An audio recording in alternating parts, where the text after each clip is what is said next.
เนาะ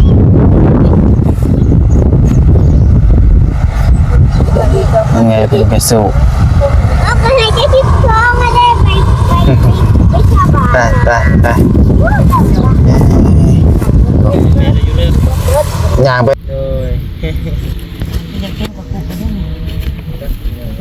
ใช้ลายเติบบ่ เก็บไปกินบ่หรือเก็บขาย เก็บไปขายก็ไปขาย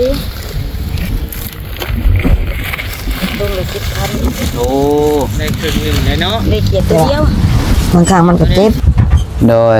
รถตั้ม โดย เพิ่นตั้มแบบได้แบบเกิดอุบัติเหตุอะไร เกิดอุบัติเหตุแบบว่ารถเพิ่นแล่นมาไว้เนาะรถเก๋งรถเก๋งเนี่ยเฮานี่แหละแล่นมาแล้วก็มันเลยว่าตีนหน้าแตกมันเสียหลักแล้วมันแกงเลยยังลงมาใส่เลยนะเจาะๆแบบเจาะๆเลยนะ โอ้รถเก๋ง โดย รถเก๋งเพิ่นนั่นตีนแตกเสียหลัก โดย โอ้ แล้วเฮาประเทศเวียดอยู่เข้มทางเนาะ โดยเพิ่นท่านนั่นเอื้อเฮ็ดเวียกหยังคลายเครื่อง บ่ที่กันเจือนทาง โอ้เฮ็ดเวียก โดย อันก่อสร้าง เนาะมันละก็มือแรกไปมันก็บ่ทันผู้เสียชีวิตนำก็มีนั่นน่ะ เสียชีวิตคาที่ก็มี แม่นผู้ โอ้ รถลงมาตัดกระโตอันขาด โอ้ ฉันนี่เห็นเฮาบ่ได้เดี๋ยวเฮาเห็นมูจักเบิ่งเฮาบ่มองอะไรอย่างเลยเพิ่นไปแก้ผ้าห่อบาดจนนอนจึ โอ้ เม้นขับรถถีบแต่ในหม้อเพิ่นบ่เคยขี้เดียดเพิ่นก็ยังห่างเราเป็นเม้นน่ะนะเฮาก็จักทำใจบ่ได้เลยนะแบบ โอ้ ทำตาย ครูมอง แล้ว แข้งสวรรค์นี่เพิ่นก็เอาบ่ได้ มั แล้ว นไปเพิ่งใครมึงเสียก็ลูกพวกก็เจ็บเป็นมันก็บ่ก็อยู่ดีไม่แห้งแน่ เจ้าจังกินน่ะ บางเทื่อกระโทษ ยายถ่ายคลิปได้จังกินเด้อนะครับ มันจะก็โทษแล้วก็จะขึ้นจะผูกคอตายไปเลยเฮาน่ะเป็นหลักๆนะ โดย ครับแต่ว่า ผมเคยขึ้นฮอดไปว่าเราขอโทษนะพี่น้องอยากผูกคอตายผูก แม่นแหละ เออ บางเทื่อก็ไปเลยไปหักลูกให้น้ำก็คือใส่ลูกท่านว่าลูกสิโทษคือบัดตุด้านมันงูหาไปก็บ่ได้เลี้ยงบ่มีเนาะ ง่ายๆก็มืดไปเบิดเนาะ โอเค โอเคเดี๋ยวชีวิตนี้สิถามคือตอนนี้นี่เอ้ย โดย ขาดเรือตัวใดที่สุดที่แบบว่าพ่อเฮาที่แบบสิซอยได้ครับก็ เฮาก็นิ่งมากกับเงินค้ำนี่แหละเฮาก็ได้ฉัน เรื่อง หา เงินเรื่องคำแล้วจะได้ไปซื้อหยังเอา อยากให้ลูกเขาเรียนเป็นการศึกษาของลูกทำเรียน อยากได้เงินมาส่งลูกเขาโรงเรียน ครับยามมาติดมาเป็นก็ยังมีเงินเด็กหน่อยแต่ยังใครเงินในทงเฮาม ะลินี่อย่าเข้าอยู่บ่โรงเรียนนี่ล่ะ อยากเข้า อย่าเข้าว่าดังๆเด้ออย่ามาใกล้ๆมันบ่าวเลยอย่ามานั่นอย่าเข้าโรงเรียน โดย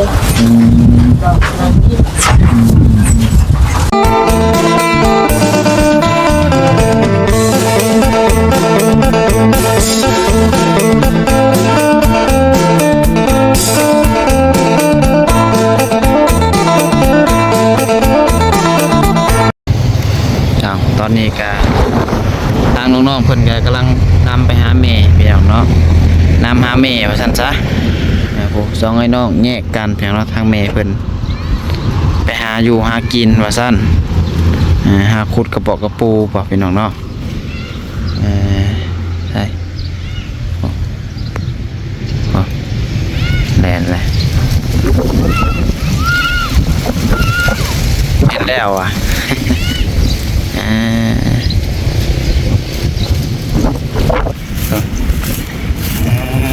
เห็นบ่นะเห็นเนาะ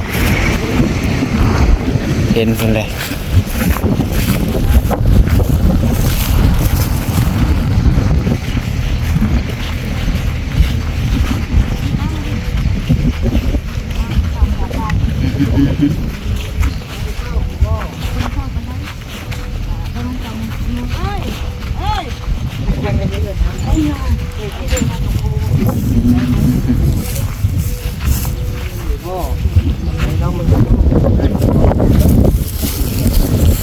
มีการกับดูดีอยู่เนาะ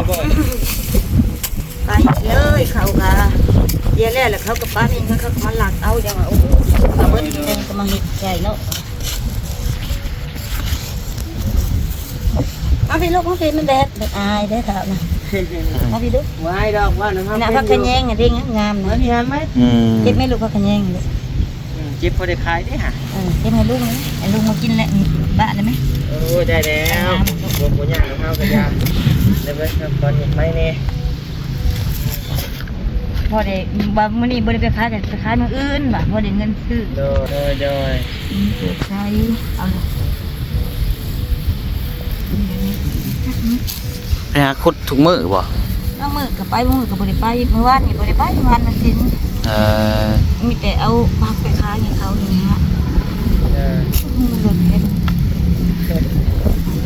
งูนี่เขาแลเราได้งูนี่ไม่ว่าหลายเรื่องนะ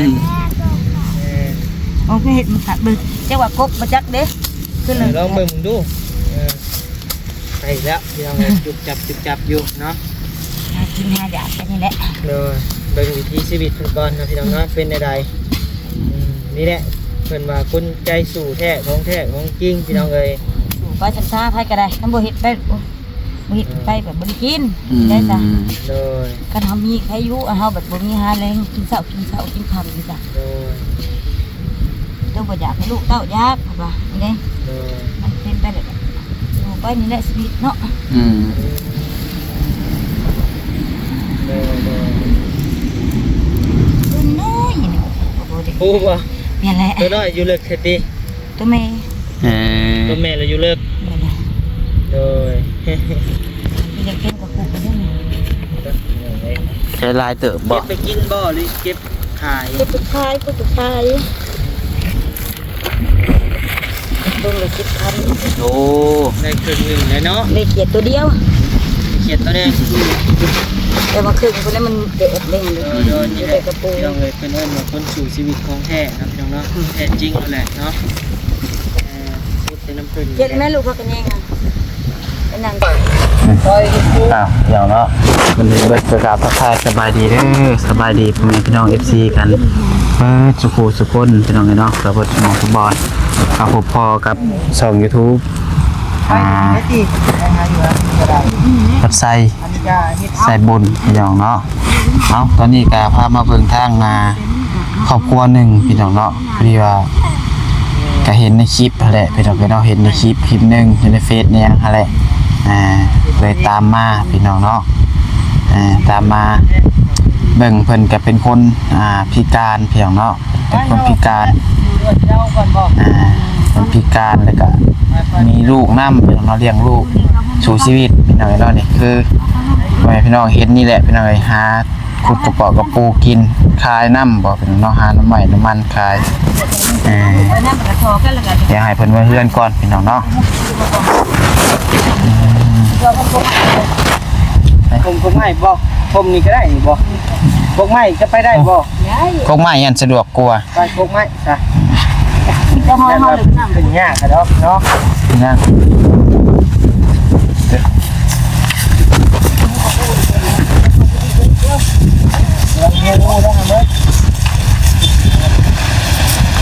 ลูกเพิ่นก็2คนเนาะ หลักที่เพิ่นบ่ได้บ่จ้ะเก่งนี่เราจะเนาะกินได้ ฮะ ว้าย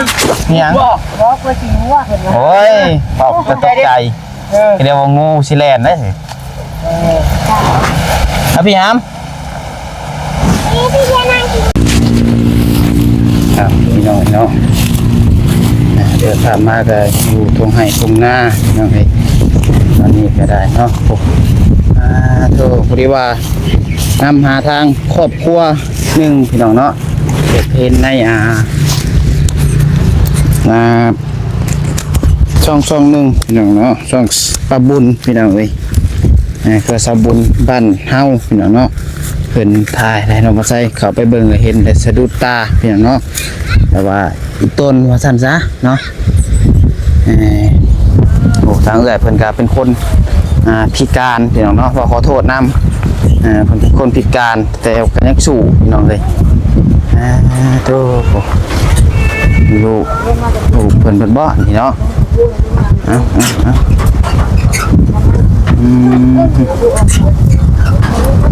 พี่น้องเนาะลมแห้งเลยเว้ยโดยบ่เป็นหยังเอ้ย โหดโผว่าลมเนาะเบิ่งเด้อ พอได้เก็บไป โอ้ดื้อเนี่ยเดี๋ยวมันไปนั่งแล้วก็มานั่งก็ได้ดื้อดิใส่น้ำป่ะ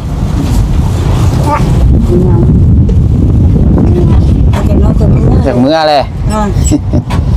เบิ่งเอ้ยเพิ่นขุดกระปู เลยเด็กกับผู้หน้านี่พี่น้องเอ้ย กระปูนาบ่ มีตัวงามมันใหญ่ เบิ่ง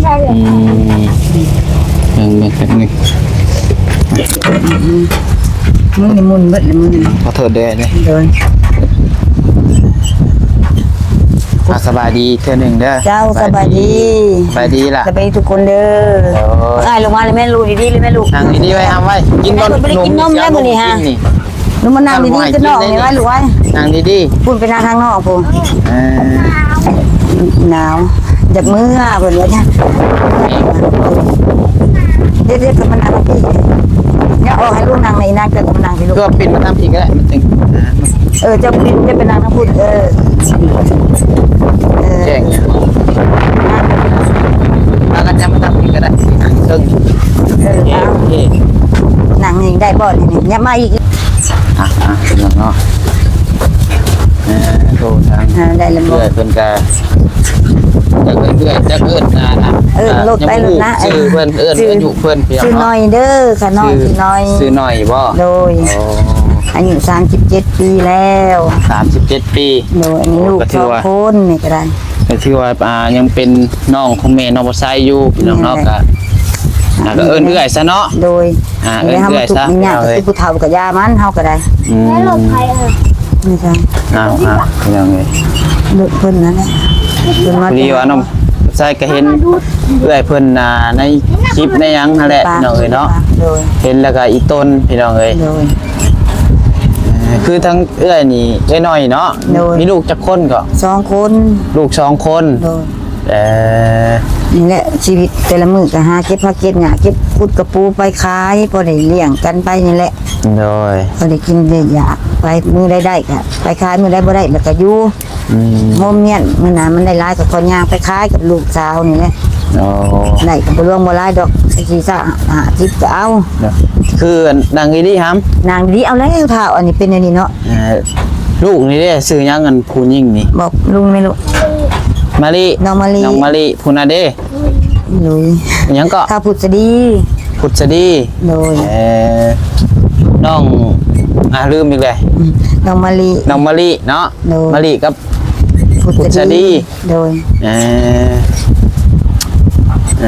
ลูก2 คนสิ โดย มาลิจักปีแล้วล่ะ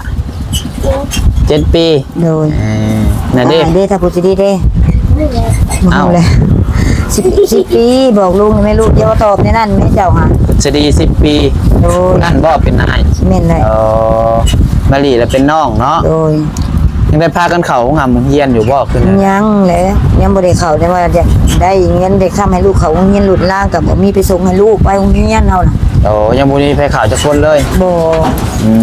ม มันเพิ่นเฮากับแบบ บอกบ่มีเงินส่งข่าวบ่ ก็ปัญหาหนึ่งก็เป็นเฮากับบ่มีเงินแม่บ่มีรถแม่บ่มีเงินมีคำนี่แหละหลุดลางกับบ่มีเที่ยวไปมันไกลก็ลูกเต้าก็จะเข้าคือกันแหละเพิ่นก็ใหญ่แล้วเนาะเฮาก็หาเงินหาคำก็คือเห็นนั่นแหละคือลุงป้าปู่ย่าป้าลุงเห็นนั่นแหละหาเช้ากินค่ำได้มื้อละ5ละ10เก็บหาเก็บ10กินไป คันเฮาจะให้ลูกเขาเรียนก็ได้อยู่ครับแต่ว่ารถล่างครับบ่มีให้เขานี่แหละ ไกลเติบบ่ห้องหำเฮียน พุ่นแล้วออกไปนี่ก็ลัก4นี่ออกไปนี่โน่นฝากประมาณลัก1 2ลักน่ะออกมาแต่เงิน2ลัก โดย ออกมาแต่บ้านนั่นน่ะกันมาแต่ออกไปนี่เห็นลักไปแต่มันก็เป็นทางใหญ่คือทีนี้รถล่างหลายกันสิให้เที่ยวแล้วครับก็สงสารลูกต้นลูกเป็นห่วงลูกรถจักหน้าจักหลังขี่รถไปสิงูไปงูมาพอดีให้รถล่างเพิ่นตำอีกนะเฮาเลยอย่ามันกินแมงเฮาผู้เป็นแม่นะแต่มันเป็นยังมาอีกเฮาก็คือเสียใจเฮาเคยเป็นมาแล้วนะก็บ่อยากให้เป็นต่อลูกต่อประวัติซ้ำห้อยเนาะ นั่นแหละบ่อยากให้กินแดงเฮาอีก เดี๋ยวขออนุญาตมานั่งนอก เลย โอ้ย นางดีลูกนางตะหมอนี่ที่แม่ทาเลยนั่งดีๆนั่งดีๆ ให้ลุงนางน้ำลูก นั่ง เพิ่นบ่ทันเทียงนาอยู่เทียงนาน้ำแต่น้องก็ได้น้องนุ่ง เทียมพี่น้องบ่ นั่นแหละคนในบ้าน ดีว่าที่นี่ก็เอื้อยเพิ่นก็กลางขุดกระปูพี่น้องเนาะ นั่นแหละ ทางน้องให้ลูกๆเพิ่นมานำหั่นแหละพี่น้องเนาะ ปูนาเมื่อขายเมื่อกินนี่แหละมันบ่มีเนาะหาสู่ต่อไปนี่แล้วเฮาก็ได้ เดี๋ยว ในในขั้นนี้ก็ถ้ามามีเงินจักเล็กจักหน่อยก็พอได้อยู่เงินอยู่ซ้ำลูกน้ำเต้าเฮากันเพราะว่าปลูกข้าวปลูกงาอยู่เงินกันยังใครแน่ เดี๋ยว อันนี้ครับ อันขอโทษเด้อเพื่อนนี่เพิ่นพิการพี่น้องเนาะขาเพิ่นเป็นหยังจังหวะเป็นหยัง ขาหลดตั้มเด้ขาดออกเบื้องนึงเดี๋ยวตัดออกนั่นเอง โอ้ เบื้องนี้การเบื้องนี้กระดูกมันล่ามันก็ยังบริดีปานใดก็เอาเหล็กใส่มันก็ลำบากแล้วไปมากันบอกความที่ได้น้ำพี่น้องนะปู่ย่าป้าลุงมันก็นำเลี้ยงล้อเลี้ยงกระดูกมันก็ออกมาเรื่อยๆอย่างนะ โดย ถ้ามันบอกมันก็มันเบ่งมันบวมเบิดแขนขาเขาก็มันอาจจะติดเชื้อได้อย่างนะมันก็ต้องปล่อยให้มันไหลออกมาเรื่อยๆแต่ว่าบางครั้งมันก็เจ็บ โดยรถตั้ม โดย เพิ่นตั้มแบบได้แบบเกิดอุบัติเหตุอะไร เกิดอุบัติเหตุแบบว่ารถเพิ่นแล่นมาไว้เนาะรถเก๋งเนี่ยเฮานี่แหละแล่นมาแล้วก็มันเลยว่าตีนหน้าแตกมันเสียหลักแล้วมันแกงเลยเอียงลงมาใส่เลยนะเจาะๆบาดเจาะๆเลยนะ โอ้รถเก๋ง โดย ร แล่ ถ น เก๋งเพิ่นนั่นตีนแตกเสียหลัก โดย โอ้ เฮาประเทศเวียดอยู่แคมทางเนาะ โดยเพิ่นท่านนอนนั่นเฮ็ดเวียกหยังคลายเครื่อง บ่ที่กันเจือนทาง โอ้เฮ็ดเวียก โดย อันก่อสร้าง นั่นแหละก็มือแรกไปมือแรกนั่นแหละแต่พัวก็บ่อยากให้ไปดอกตัวไปจะไปฮอดมือมันเนาะไป โด กัน ย คุ้มให้อย่าไปสอไปหาซอยกันก็ไปแล้วแต่เจ้าเด้อแล้วว่าเฮ็ดบ่ได้แล้วก็ยาแล้วก็ไป โดย ไปก็มาก็ตอนบ่ายมาก็เป็นใส่กระพอง โอ้ คือว่าสิเป็นนั่นแหละเฮาก็เนาะมันก็แบบมันวูบมาบาดเดียวแล้วนะรถนั่นเห็นอยู่ได้ยินเสียงมันแต่ต้องวูบอย่างนี้ลูกแต่ว่ามันก็ลบบ่ทันแล้วมันจ่อเลยเด้ ว่าไงแคมทางเลยเนาะ เทกันเตือน เทกันเตือน แม่นแหละ กว่าเทนคอนกรีตสินะเนาะ นั่นแหละมันสูงแน่เพียงแอวนะหั่นน่ะเฮาบ่ตุ้ยแน่เนาะมันก็ลบแล้วก็บ่ทันผู้เสียชีวิตนำก็มีนะหั่นน่ะ เสียชีวิตคาที่ก็มี แม่นผู้ โอ้ รถลงมาตัดกระโตอันนี้ขาด โอ้ ขาดฉันเนี่ยเห็นเฮาบ่ได้เดี๋ยวเฮาเห็นฮู้จักเบิดเฮาบ่ได้สลบสลายจักอย่างเลยนะเฮามีสติเบิดทุกอย่างได้เบิดเห็นเบิดเพราะว่าแต่เฮาบ่อยากแนมเบิ่งเฮาอยากมันเห็นภาพลายภูเขาฮะก็ โดย หลับตาเมียนหมู่บ่ให้ละมากับมือออกมา ตอนนั้นหาเอื้อยกัดยังมีสติบ่ตอนนั้นยังหูมือบ่ ยังฮู้เมื่อเบิดทุกอย่าง อ๋อทั้งเอื้อยหน่อยนี่ยังหูมือแต่ว่าแข้งขานี่ มันเจ็บแฮงแหละมัน เจ็บแฮง นั่นแหละ เออ เอาคือว่าเฮาอันนี้ขาดเบิดเฮาบ่แนมเบิ่งใครขาเฮาเองคันเฮาแนมเบิ่งเองเฮาสิสลบบ่หรือว่าเฮาสิตายไปเฮาก็ยังบ่ฮู้เนาะ ยันแบบตกใจเนาะ นั่นแหละเฮายังตกใจว่าเฮายังเป็นสภาพนี้แล้วเฮาสิตั้งสติเฮาบ่ได้นะเฮาก็เลยบอกหมู่ว่าเฮ็ดเป็นในขากูดีบ่ยังบ่มันเจ็บเฮาคิดว่ากระโซกอันนี้เฮามันหมุนแล้วมันเจ็บเอ็นมันจองเนาะ โดย ห้องไปนำทางรถเฮาก็จักบาด เชิญเนาะ นี่แหละเพิ่นมาแต่ดองสองปุริยาเพิ่นก็มาแต่เซโปนมาแต่ดองเซโปนแล้วก็เลยดันรถคันนี้เขาก็บ่เอาเนาะยันไปว่าเป็นหันเป็นนี่สิรถเพิ่นดันรถหัวหน้าเขาบัดยังบ่ได้มาฮอดแล้วก็พอดีรถช่องปุเมียเนี่ยมาฮอดก็เลยว่าเอาไปรถคันนี้แหละว่าเสื้อเขาจะเอามาแต่ดองเขาก็เอาให้เรามูนให้เราปูไปเลยรถว่าทิ่มขอทิ่มกะลาให้เราเลยว่า โดย บุญได้บุญเพิ่นนั่นแหละไปส่งเฮาก็ได้ โอ้ ไปส่งห้องหมอโรงเรียนก็ไปล้างบ้านล้างแผลตัดชิ้นตัดหยังออกพอดีตรงยางโลแหละ ก็คือไอ้นี่เป็นคนดงเห็นบ่ แม่นแหละ คนดงเห็น แม่น คน มาอบรม คนบ้านเดียวกันกับน้องสายฟ้าใช่เนาะใกล้ๆกันเพราะว่าน้องสายฟ้าก็อยู่เมืองอาจจะบางทอง อยู่บ้านได้ อยู่บ้านนั่นอย่างเหรือหัวเมือง บ้านเมืองก็ แม่น ใกล้กัน ใกล้ๆ ประ ติด มาณ กันเลย 3 ลัก แม่น 3 ลัก ใกล้กันอยู่กับดงเห็นพี่น้องเนาะทั้งเอ้ยเพิ่นนี่อยู่ดงเห็นพี่น้องเนาะแต่ว่านั่นแหละคือว่าได้มาอยู่พี่ซะ เอาลูกเอาผัวนี่แหละลูกผัวพามาอยู่พี่อยู่พุ่นก็หาบ่เพิ่นบ่จักแนวหาบ่แม่นบ้านเพิ่น โอ้ หลักๆมากก็เฮาก็แบบเป็นแบบนี้แล้วเฮาก็อยากอายบ้านอายเมืองเพิ่นเนาะเฮาแบบบ่ได้หากินอยากลูกผัวเฮาก็สิอยู่อดทนบ่ได้ โดยเมื่อก่อนนี่ตอนนั้นยังบ่ทันเกิดอุบัติเหตุนี่ทั้งเอ้ยหน่อยกับพัวนี่อยู่ดงเห็นเนาะยังอยู่พุ่น แม่นอ เนาะ ยู่บ้านเฮา บ้าน บ้าน เกิด เรียน เจ้า ไสบ้านเรียนไสปัดอุปยงมาแต่จีนน่ะเด้ บ้านพ่อขอโทษเลยคือพ่อกับแม่นี่ก็อยู่บ้านอยู่พุ่นดงเห็นบ่ แบบว่าเพิ่นอพยพมาแต่จีนเนาะแล้วบ้านเป็นบ้านจักชั้นอยู่นะฮะ โดย แล้วมาอยู่ในหันก็ได้10-20ปีแล้วแหละ ตั้งแต่จะยังน้อยบ่ นั่นแหละเอามาแต่เฮามาแต่จีนก็เฮาก็ยังรู้จักความแบบว่าเฮาได้12ปีนี่แหละพ่อแม่พามาแต่พวก มาแต่จีน แม่นแหละ เอาเอื้อเป็นคนน่ะนะบ่ คนลาวแต่ว่าพ่อแม่เพิ่นได้อยู่พุ่น โอ้เป็นคนลาวแต่พ่อแม่นี่ไปอยู่จีน แม่นแหละตอนช่วงสงครามเพิ่นนั่นแหละไปย้ายไปหั่นแหละเพิ่นลบหนีภัยหั่นนะบ่เพิ่นว่า โดย แต่เฮาน่ะเป็นลูกผู้ที่3ผู้ที่4ได้แล้วก็มันใหญ่มาแล้วก็มาอยู่ลาวนี้ โอ้ จัดทันมาอยู่ในบ้านเรียนไซนี้ โดย แล้วก็พ่อแม่ก็เสียแต่ดุนเลยแหละเพิ่นก็เดี๋ยวจะยากเพิ่นเอง เอาก็สู้ต่อชีวิตอะไรงานก็ดีสู้ต่อชีวิตเพื่อลูกกับเต้านี่แหละเพื่อครอบครัวนี่แหละบ่มีหาเช้ากินค่ำเฮาก็ได้ โดย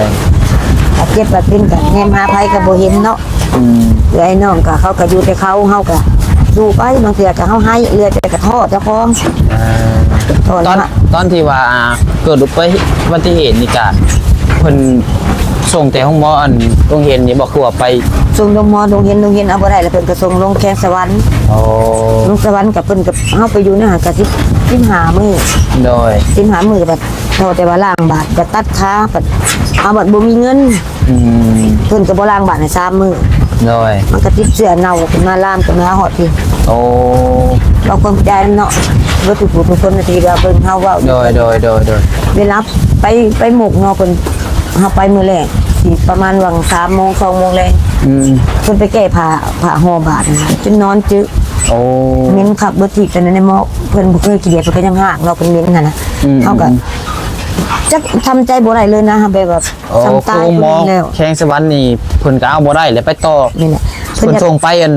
มุกดาหาร โดยเพิ่นจะตัดแต่ว่าเพิ่นอยากได้เงินพร้อมแต่เฮาบ่มีเงินนะเงินแบบเงินนะบัดเงินดำล้านดำใดครับบัดคำนั้นบัดเงินเพิ่นตัดบัดแพงกว่าหัน โด อั ย นว่าให้เพิ่นอุทธรณ์ให้เพิ่นติดอีกน้ำเพิ่นก็บัดมันหลายโพดเพิ่นก็สิบ่ให้ติดนั่นแหละ คืออันตั้งแต่โดนนะบ่เกิด 13 14ปีแหละ ตั้งแต่13 14ปีตั้งแต่บ่ทันมีลูก แม่นแหละ13 14ปีมานี่แหละจะเป็นมานี่ 13 ปีก่อน นั่นแหละ พี่น้องเอ้ยเนาะตั้งแต่ มา เกิดเพิ่น มันได้ เกิด ลู อุ ก บัติเหตุ อันนี้ ตอนมีลูกนี่คือ เป็นแล้ว เป็นแล้วเนาะ แม่นแหละ ผัวผู้ใหญ่เพิ่นนี่10 ปีน้องมะลินี่7 ปี 8 ปี อืม คือว่าสิบ่ได้เอาลูกหั่นแหละมันน่ะก็ได้คันบ่เอาบัดเฮาเป็นหยังมากกับผู้เฒ่าผู้แก่ก็ยังว่ามีลูกเบิ่ง เพราะว่าบัดตักน้ำใส่ปากบัดเฮาตายไปพุ่นแหละ โดย ก็เบิ่งผู้หนึงบ่เบิ่งกับผู้หนึงลูกเฮ็ดได้เนาะสู้ต่อไปนี่แหละอยู่ได้คุมื้อนี่อยู่นํลูกนี่แหละ โดย เฮาก็ได้สู้ชีวิตไป โอเค ก็ทุกอย่างปากมองก็ได้ อ่า ความลำบากนี่แหละคือปู่ย่าป้าลุงเอ้ยน้องเห็นน้องน้องเห็นนี่แหละผู้ใหญ่ใจดีหยังเพิ่นก็สิว่าสิเบิ่งสิแยงก็พิจารณาเอาว่าทุกอย่างซั่นได้เฮาก็สู้ชีวิตมาจนเท่าคุมื้อนี่แหละเฮาก็ได้ โดย เพื่อครอบครัวจะนี่มากับเพื่อก็จะเม็ดหมูกูนี่แหละเฮาก็ได้หมูกูเอ้ยน้องบ่รังเกียจเฮาก็คิดใส่ตัวนั้นแล้วก็สู้ต่อไปหั่นน่ะพวกน้องมาหาแบบนี้ก็คือเพิ่นบ่รังเกียจเฮาเนาะเฮาก็ยังคือว่าเพิ่นก็ยังว่านับถือเฮายังเป็นคนอยู่ โดย นะท่านไปยังได้หมู่ก็รังเกียจหมู่ก็จังหมู่ก็เว้าเฮานี่เฮาก็ เคยบ่เอ้ยแบบคือท่อคือแบบนั่นเฮ้ยนะ มี บ่ มี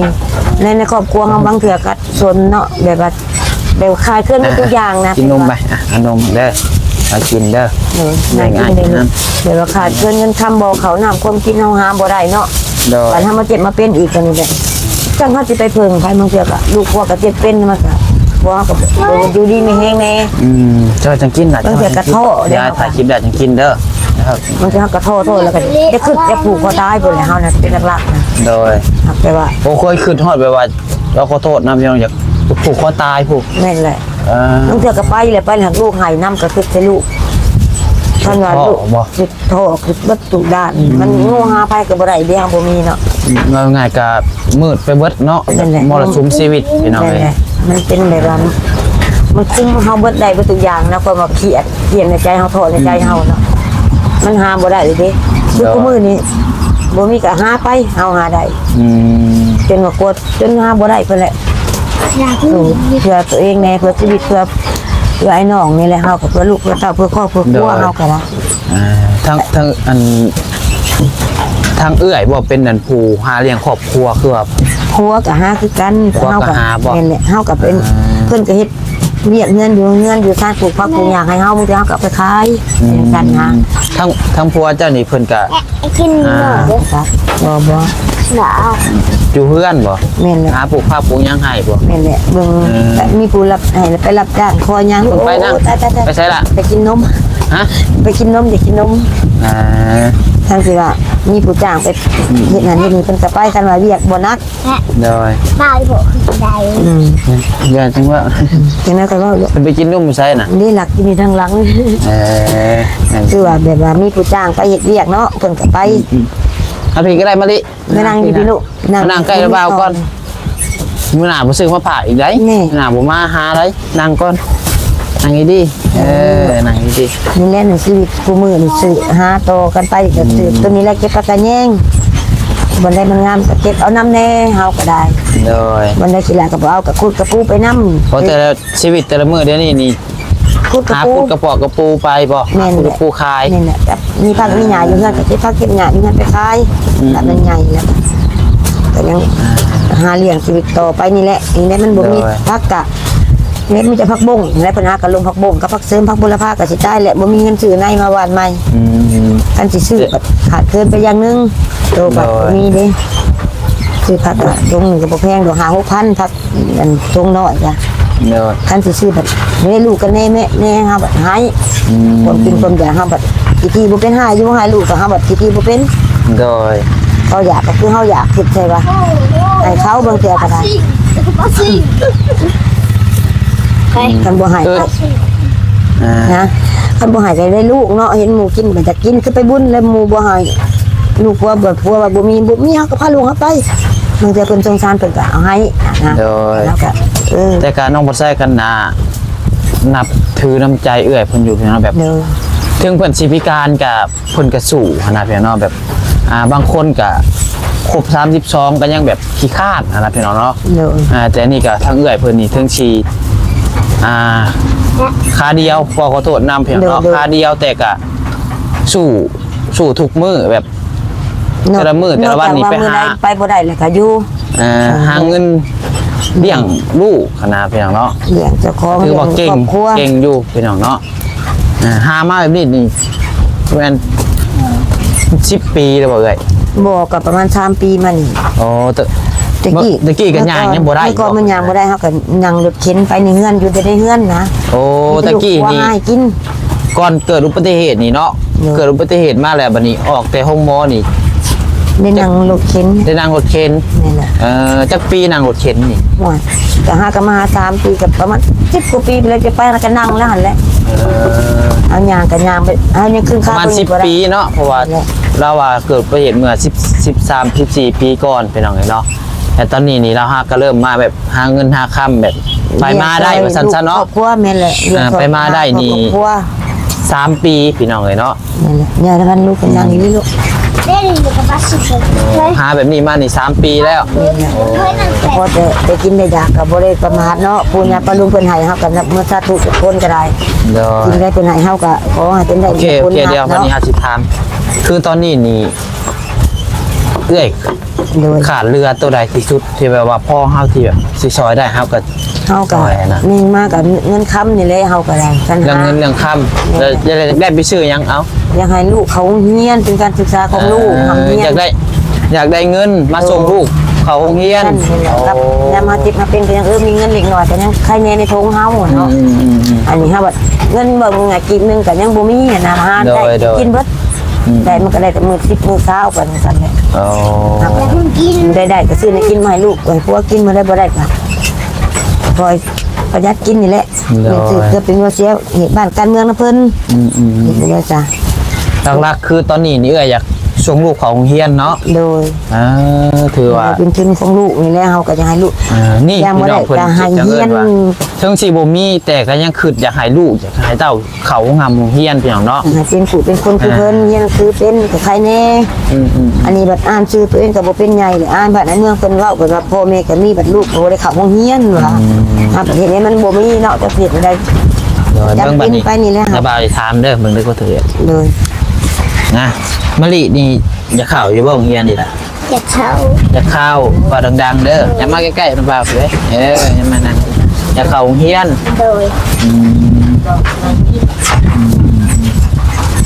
น้องมะลิหนาวบ่ มีก็ปีน โอ้ยตนดิบ่มีเสื้อแขนยาวบ่อยล่ะมีอยู่ ตัวนั้นตัวนั้นคนนึงมาเฮาก็ลูกเกิดตัวเฮาก็ได้ อืม โม่ เอาเลยเป็น ใจตนพี่น้องเนาะ ก็ทำนี่นี่แหละ น้องคนนี้ได้นี่กำลังตะแพงพี่น้องเนาะ เอาเงี้ย เขาเฮียน เงินนี่เกิดมาถูกลูกก็ได้ลูกมันจะหายนี่หายนะ แต่ละมื้อกินข้าวกับหยังแต่ละมื้อ มันก็เป็นเด็กของเธอแบบนี้ กินข้าวกับปลาแดกโอ้ย มีพากินกับกิน อืม ในปัญหาบ่ได้นะกับเกลือมึงเกลือกินเนี่ย มื้อเช้านี่เด้เอามื้อเช้านี่เลยมื้อเช้านี่กินกับหยัง ดีเลย ทำไม ซุปหน่อไม้เริ่มมึนขาเลยพี่น้องขอโทษน้ำด้วยพี่น้องเด้อโอ้ตอนนี้น้องมะลิอยากกินหยังที่สุด กินข้าวกับยังนี่ กินใจ กินใหญ่ อยากกินปิ้งไก่โอ้เนาะ ได้เงินก็ไปซื้อกัน เด็ก สงสัยบ่สู้ได้กินบ่นมมีซังนี่ก็บ่กล่องที่3ไม่ได้นี่ มันจะแต่มีผู้อาหารก็ได้กินน้ำเป็นอะไรมันจะไปหาหยาแม่เนาะ เราชอบ โดย เอาน้ำนมหันจะเอาเงินไปซื้อเป็นกินดีกว่าคือทำเป็นหันเน่าและอะไรก็เอา โดย ต้องการเก็บเงินเขาไปก็จะเก็บเท่านั้นเนี่ยเป็นบรังเกียจเท่ากันนะแต่ไม่ค่ะ เอาซะมีแต่ว่าสู้ๆเด้อเด้อเฮาก็เป็นกำลังใจให้เด้อมะลิเด้อเป็นคนฮู้ของพ่อแม่เด้อท่านนาบ่าวขนายมามีโอกาสมาอีกมื้อหน้าสิมาเยี่ยมใหม่เด้อมาทางนี้เด้อเป็นคนดีมีโอกาสสิมาเยี่ยมเพิ่นอีกพี่น้องเอ้ยเนาะเพื่อนซานเดี๋ยวได้มัน นี่รู้ว่า ฮะ แล้ว โดยก็เห็นอยู่ก็น้ำในก็ไม่ใช่อยู่บ่ น้ำ เป็น ก อะ ระ ไร เป๋าน้ำปลาปลาเป็นกระพุ้เอาแล้วบ่มีเงินเสีย โอ้เขานำปลาปลากับเพิ่นถอดเพิ่นปิดกองเตอร์แล้วเนาะ คือบอกกันแล้วแล้วแต่ว่าเขาจะได้เราจะไปเสียพาน้ำขึ้น เสียอะไรเพิ่นให้ใช่คือเอา แม่ โอ้ไผ่พื้นมีใช่อยู่บ่ ใครนะ เงา แต่ว่าเขาคันมีเงินสมมุติว่าเขาพาเพิ่นนอน400,000 500,000ก็ไปให้เพิ่นค่ะเขาก็เลยต้องเพิ่นมาใส่คืน โดย งานในปัญหาเขาก็คิดใส่ตัวนั้นเขาก็ขนาดเป็นโรงรายแต่ขนาดได้รายแต่เขาจะไปเที่ยวน้ำมาใส่เพราะให้ลูกสะดวกสบายเขานี่แหละ โดย อันนี้แบบไม่ได้กินกับน้องเจอเด็กนี่อยากกันน้ำในน้องนั่นแหละไม่ได้กินอยากกัน เอาซะพี่น้องเนาะมีแต่ว่าเป็นกำลังใจให้เฮากับมื้อหน้ามื้อใดสิมาเยี่ยมใหม่ ผู้ตายเป็นแหลก มื้อนี้ก็มาแบบเสี่ยงดวงพี่น้องเอ้ยเนาะก็ตั้งใจมาหาลาวนี่แหละแต่ว่าย่านนั้นบ่เห็นเพิ่นย่านเพิ่นบ่อยู่นะพี่น้องเอ้ยใครแต่เพิ่นมาก็เห็นเอื้อยเพิ่นเนาะเป็นมะลินี่แหละพี่น้องเนาะ พระพุทธพูดก็ สั้นก็บ่เห็นบ่ฮู้ซ้ำดอกเพื่อนเพิ่นก็ได้เนาะก็ถามทางปะบุญชาบุญนั่นแหละพี่น้องชาบุญบ้านเฮานั่นแหละเนาะเพิ่นมาเห็นแล้วก็ถือว่าชีวิตเพิ่นก็ใจตนอยู่พี่น้องเนาะถึงสิพิการแต่ก็สู้เลี้ยงลูกเลี้ยงปากเลี้ยงท้องเนาะแต่ละมื้อแต่ละวันพี่น้องเอ้ย ในที่เราบดีบดเป็นจบบนราคาบนนี้กับบดนี่แบบเราหาที่เลี้ยงปีกเราได้ โดย เงา หนาวป้าซะพี่น้องเนาะไปเอาน้องเพิ่นหนาวแห้งเลยเนาะโอ้ยโอเคซะเนาะมีแต่ว่าสู้ๆเด้อนาริเด้อโอ้ยสบายดีโอเค